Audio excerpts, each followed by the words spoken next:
Hello guys, দেখো এই যে ছোট মিষ্টির আজকে হলো জন্মদিন। সবাই ওকে একটু অনেক উইশ করে দাও না, সবাইকে বলো সবাই আমাকে একটু উইশ করো।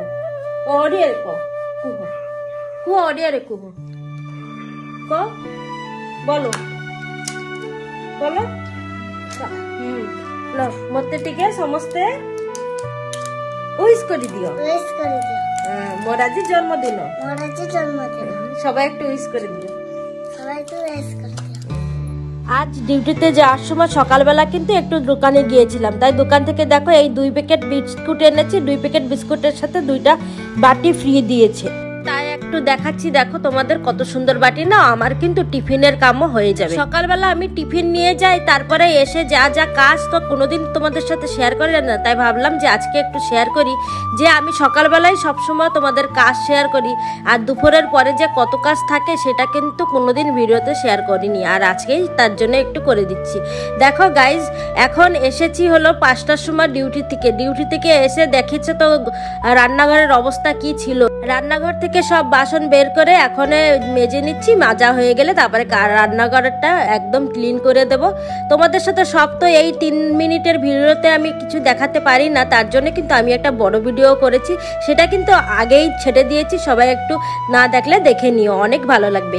আজকে হলো মামার বার্থডে, তোমাদের তো দেখিয়েছি ফার্স্টেই একটা ভিডিও, আর আগেই দেখিয়েছি ও এসে কিন্তু আমার কাছে এসেছিল, আমি উইশ করে দিয়েছি। আর আগের ভিডিওতে দেখেছিল আমি ওকে কি গিফট দিয়েছি। তাই দেখো আজকে ওদের বাড়ি আমাকে রাত্রে রান্না করতে বলেছিল। ওই জন্মদিন করবে ছোটখাটো, বড় বেশি করে করবে না, আর হঠাৎই কিন্তু এই আয়োজনটা আরম্ভ করেছে। তার জন্যই আমাকে কিন্তু 4:30টার সময় বলেছে যে দিদি আমাদের ঘরে এসে একটু হাতে হাতে হেল্প করে দিও। আমি বলেছি হ্যাঁ ঠিক আছে, আমি হেল্প করতে ভালোবাসি আর আমি হেল্প করতে যাব।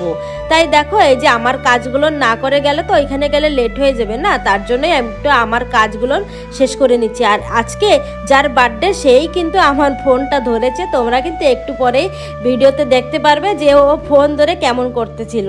ঠিক আছে, তারপরে দেখো এই যে বাসন টাসন মাজা হয়ে গেছে, এখন আমি যাব ঘরে, আর আমার সব ক্লিন করা লাগবে। দেখো এই যে বাচ্চার মুখটা একটু দেখিয়ে দিলাম। আর দেখো কত অবস্থা খারাপ ছিল না রান্নাঘরে, এসে একদম পোছাপুছি করেছি। এই যে ঘর দুয়ার একদম পোছা কমপ্লিট।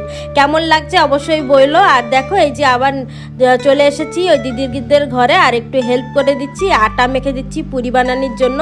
আটাটা মাখা হয়ে যাবে, তারপরে কিন্তু সেমিয়াটাও আমি রান্না করেছিলাম। সব তো এই ভিডিওতে দেখা যাবে না, তার জন্যই বলেছি যে আমার বড় ভিডিওটা সবাই দেখো, তাহলে সব কিছুই দেখতে পারবে ওর বার্থডের পুরো আয়োজন। আজকের ভিডিওটা এইটুকুই, ভালো লাগলে লাইক শেয়ার কমেন্ট করে দেবে।